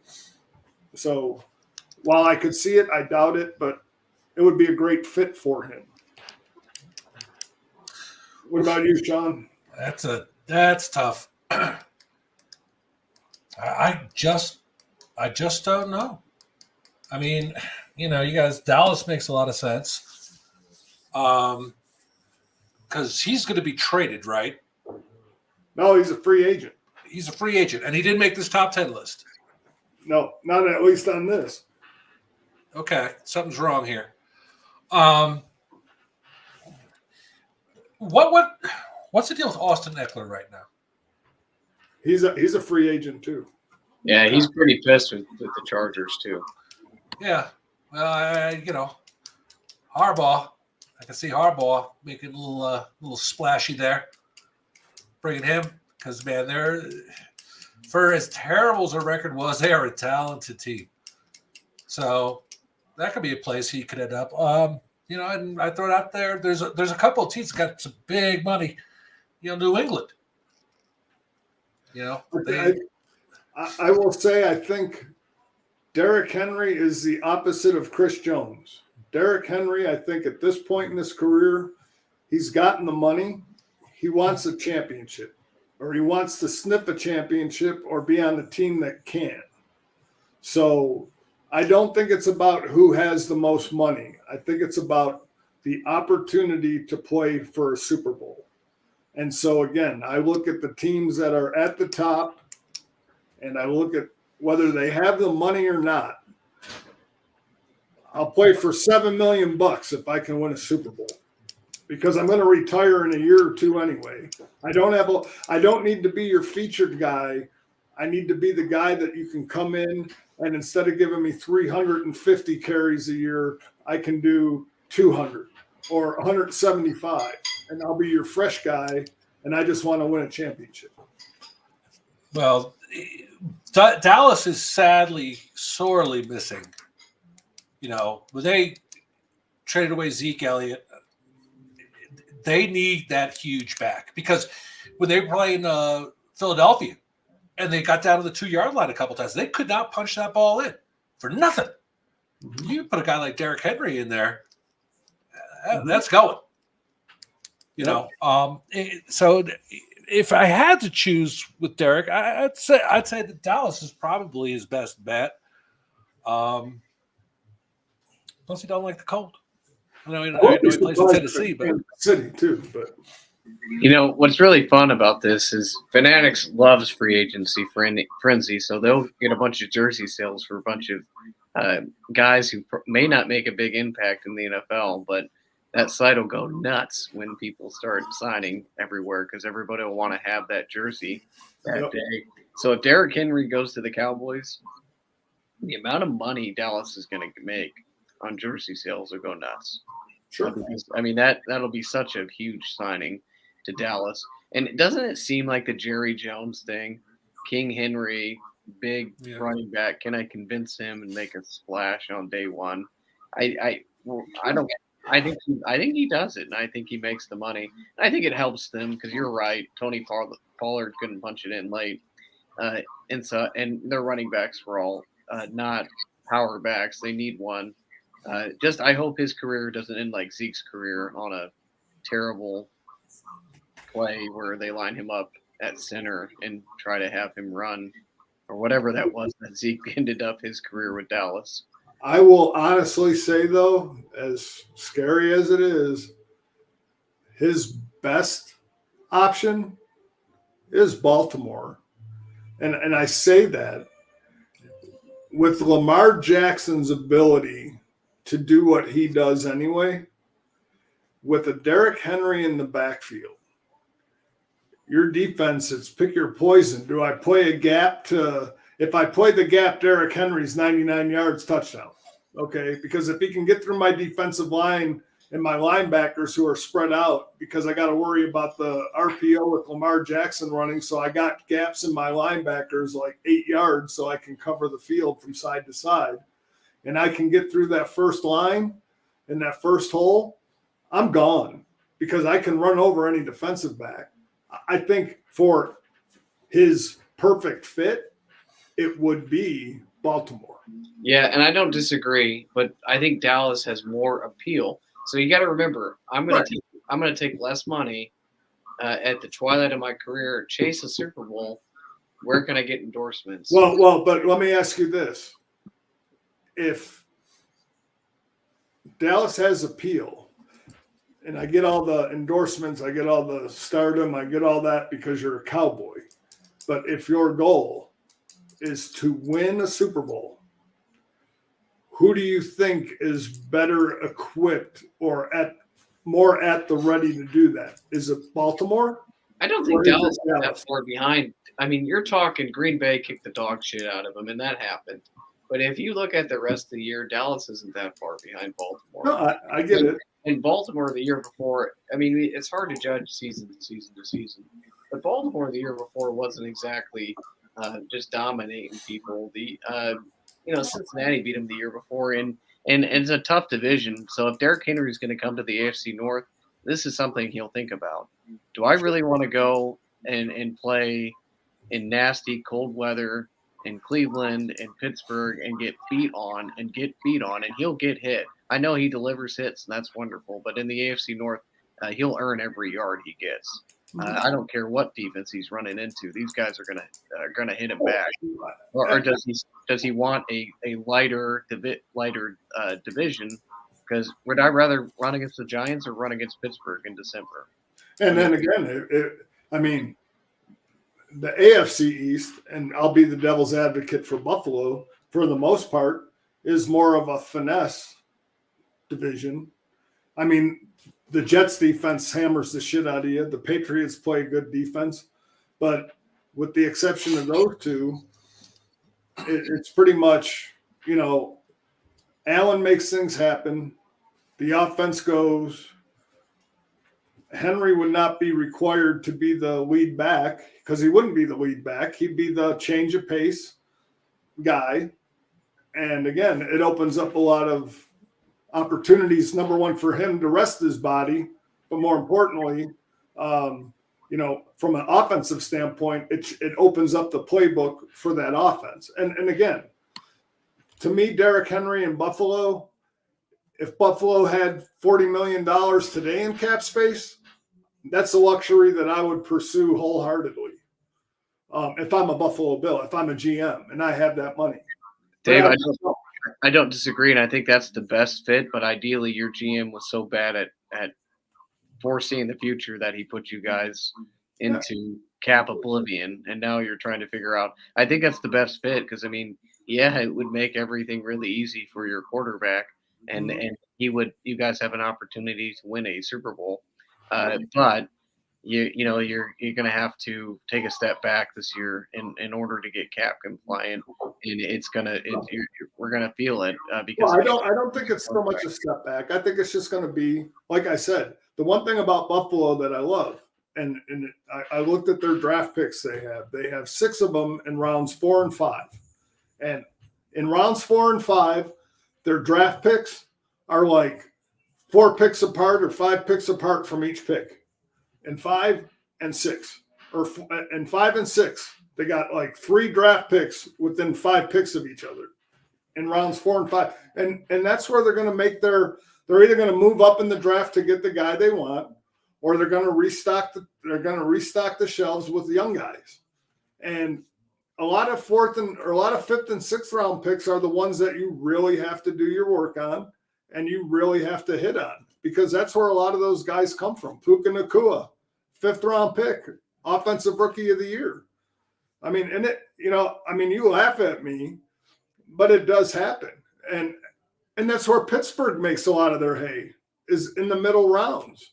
That's where a lot of teams make their hay, is the middle rounds. That's where you get your value, and that's where you get your guys that last, because they're guys that don't come in with pressure. They don't come in having to be the guy. And I think if Buffalo can hit on 4 of those 6 picks in those rounds like that, I think they're ahead of the game. I really do. Yeah, Dave, I'm not laughing at you. I invoked the Buffalo Power Hour, and I didn't mean to. So I'm sorry about that, Sean. The Buffalo. I told him I was gonna punch him in the marbles because he started this crap. Okay, so let's talk about Kirk Cousins.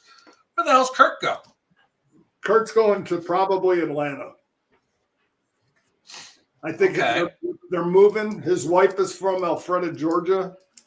I think all things being equal, I think that's where he wants to end up. I think that's where he wants to be. I don't disagree with that. So now we're going to cross Justin Fields off Atlanta list. Mm-hmm. Okay. Eric, any thoughts, or do you agree? I wouldn't count Minnesota out yet on Cousins, but I'm leaning towards. I agree with Dave. Okay. How about Baker? This is a question. Now, does Tampa keep him? Well, this is where, and Eric, you weren't here for this. You might have heard it, but this is where the Russell Wilson situation becomes so incredibly important.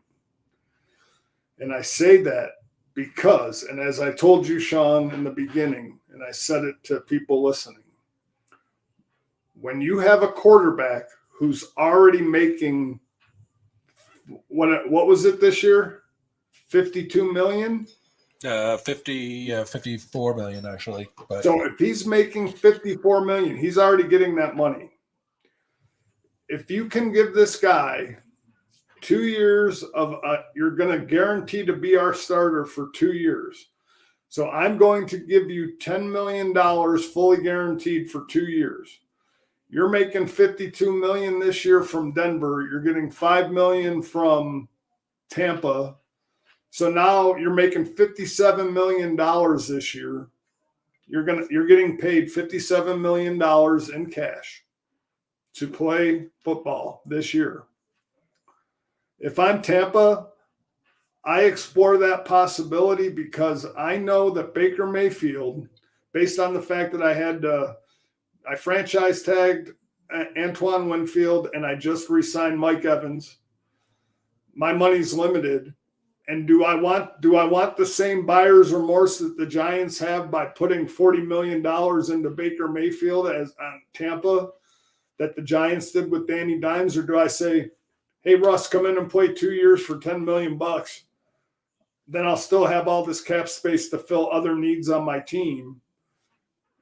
And there I look at Tampa with Godwin, Evans, Rashad White, the playmakers I can still add through my draft picks. I think Russell Wilson would be a perfect choice for Tampa because his wife is a movie star. Miami Beach is right down the way.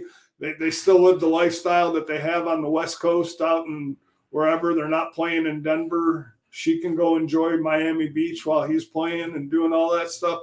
So do I think that would be a good fit for Russell Wilson? Absolutely. But I could see Pittsburgh also jumping in. But I think Tampa would be a great fit for Russell to finish his career. I don't disagree, and that's an interesting thing is what does Russell want to do? I mean, does he want – I think he's going to have his pick. He's got connections to Pittsburgh, so from what I hear. I mean, this is a tough thing for me because I look at it like which guy gives me the best chance at competing and winning the AFC North and competing for a Super Bowl. And so you look at these quarterbacks, and at least from, the Yinzer in me, Russell is a winner, and his quarterback rating numbers are not as bad as everybody make them out to be. They're actually decent numbers. Mm-hmm. They're very comparable to some of the other elite quarterbacks. I suffered through watching a terrible quarterback, and we've still made the playoffs. So, imagine if we had better quarterback play, how much better that team would be. If you had let's say you averaged another 14 points a game, that you go from 10-7 to 13-4, 14-3, that changes things dramatically. Tampa Bay's, I see that draw. Does he think that he can? And see the thing at Tampa Bay, it'll come down to Tampa or Pittsburgh. I think you're right. Is he convinced that? Well, I've got a crap division, and I can easily win my division and have an easier road, or do I want like Derrick Henry thing? Do I want to go through the AFC North? I lean towards Tampa on that, and then the Baker Mayfield thing gets really interesting because is there a team willing to pay Baker? And does that mean Baker has to take less to take a starting job? So we get into a whole different weeds with Baker Mayfield. That'll be a really interesting conversation moving forward. If Baker does not end up in Tampa,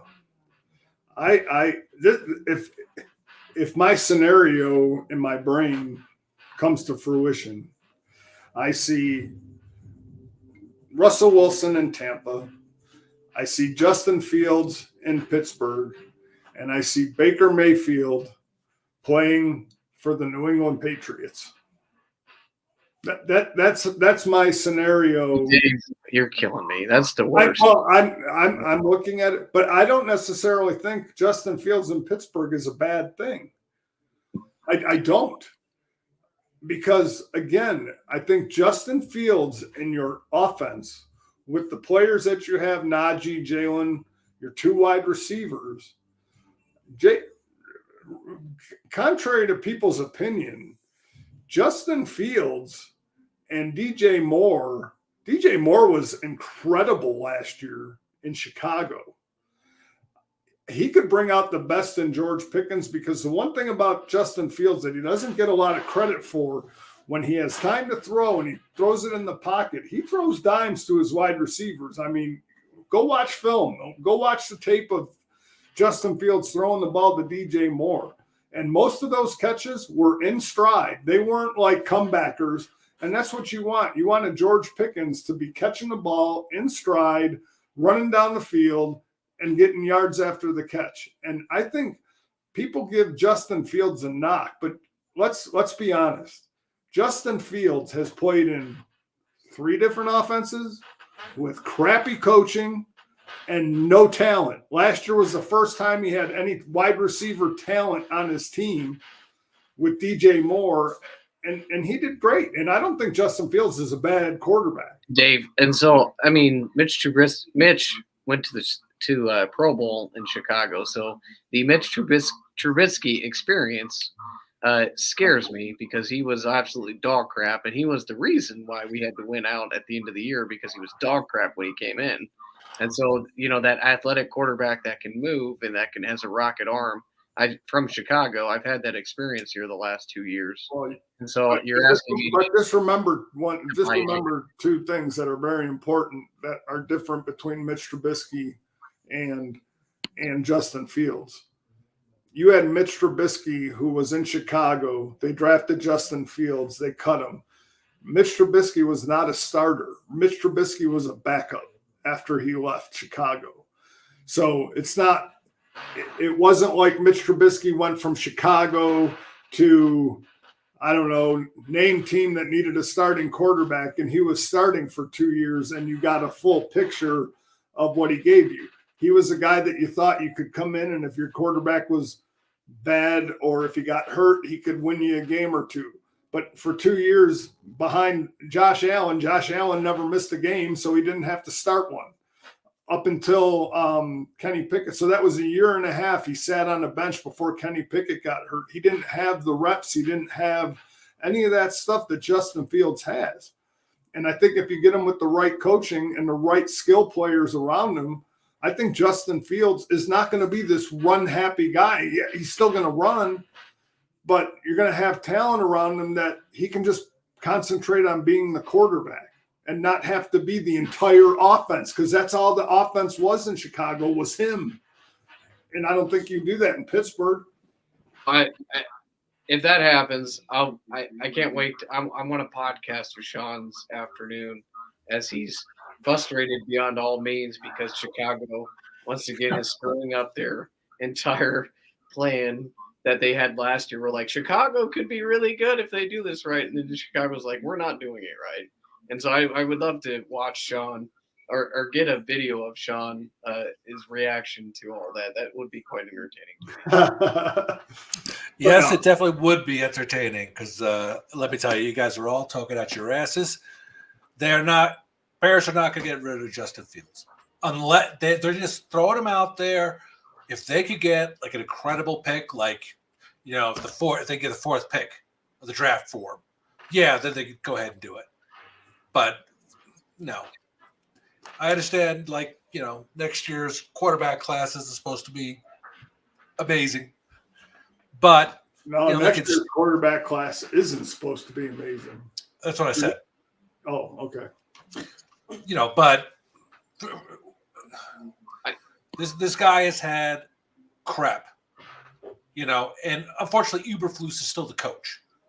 So I'm not holding out a lot of hope, even if they do trade back and get a crap load of picks for this year, next year. Hopefully it'll benefit someone down the line because I believe Eberflus last year. Now let me just ask you guys this question, because this is something that really bothers me about all of this stuff, about everything that Chicago's done in the offseason. And this is why I think they're the most disorganized organization.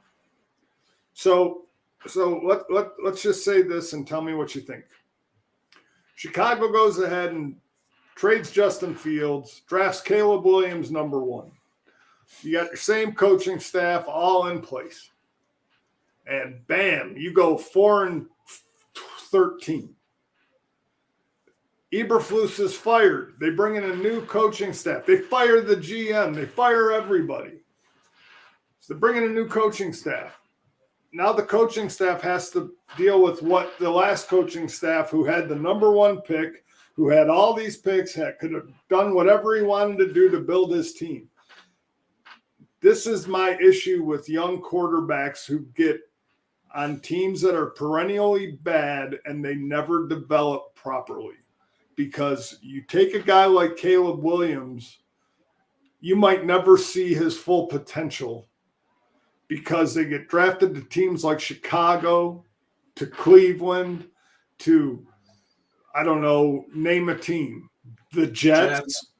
Okay, that don't understand that when you draft a quarterback and you have that pick, you have to make sure that your coach is going to be your guy, your staff, your offensive staff, your coach, your front office, that those guys are going to be there for 5 years to see this guy's development from the time he's a rookie until the time he's, in the league and you've got your system down and you've done your plan and you do all this stuff. And so often I see these guys just get shit because they go to poor teams with poor organizations, poor coaching staffs, that they fire the guy after the first year he's in.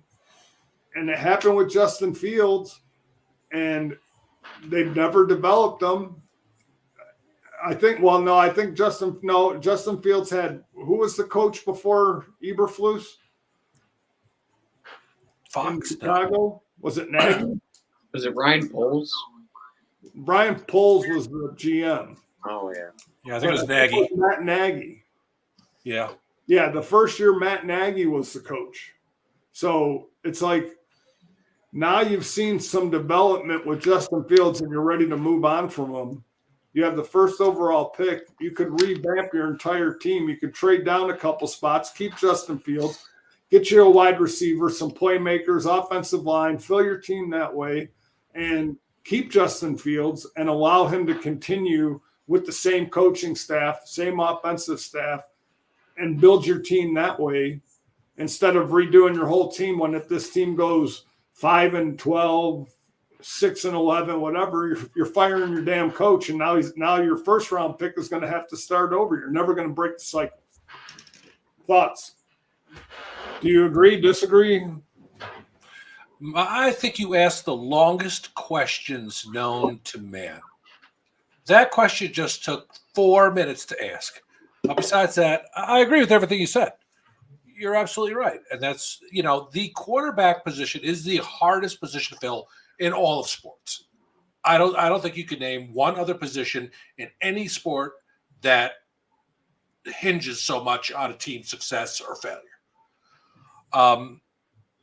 You're right. That's why, like these, going up high with these draft choices for these quarterbacks, you just don't know, man. If these teams are bad and they're mismanaged and they're not developed, these kids are not going to make it. I mean, of all the quarterbacks that are going to get picked this year, I'm going to say one of them 7 years from now will be a starter.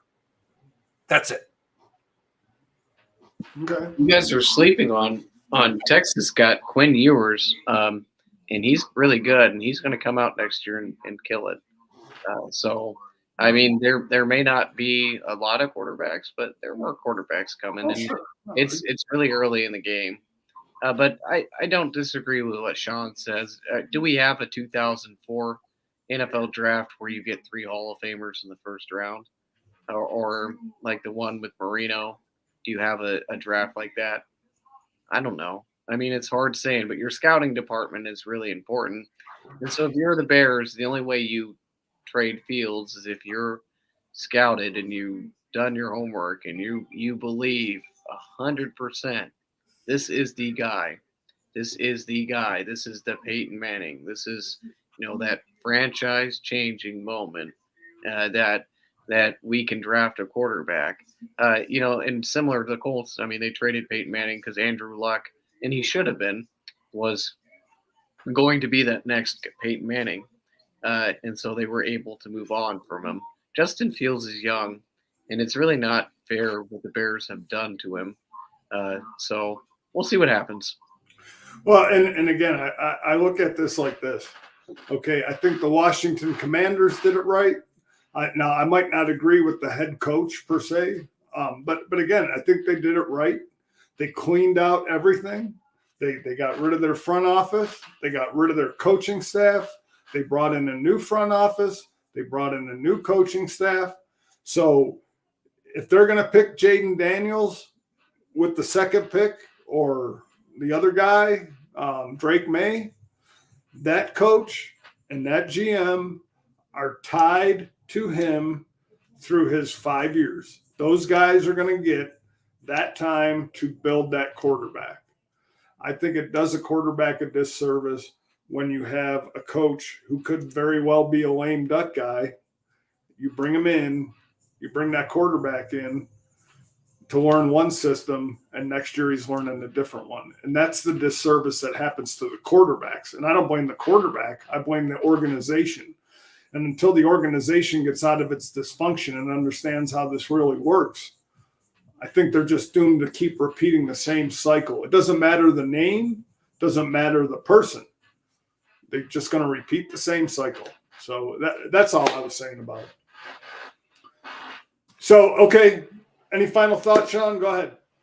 No, it's 8:01. No one's watching anymore. So just want to say good night, all. That's okay. They can watch it on repeat. We're on Facebook and YouTube. Eric. So, yep. Happy Tuesday, everybody. Next week, we're getting close to free agency. This is when your teams like Buffalo and all that stuff over the next week are going to be making a lot of moves. So there'll be a lot to talk about. We look forward to seeing you all Thursday. Yep, and we'll be on Thursday to go through the NFC South. Paul, Paul Sullivan's favorite division. We will be talking NFC South, so I'm sure he'll have plenty to say about his New Orleans Saints. And for all of us here at From the Couch, we thank you for hanging out. We thank you for tuning in, and we will see you guys on Thursday, 6:15 p.m. my time, 8:15 Eastern. Be good.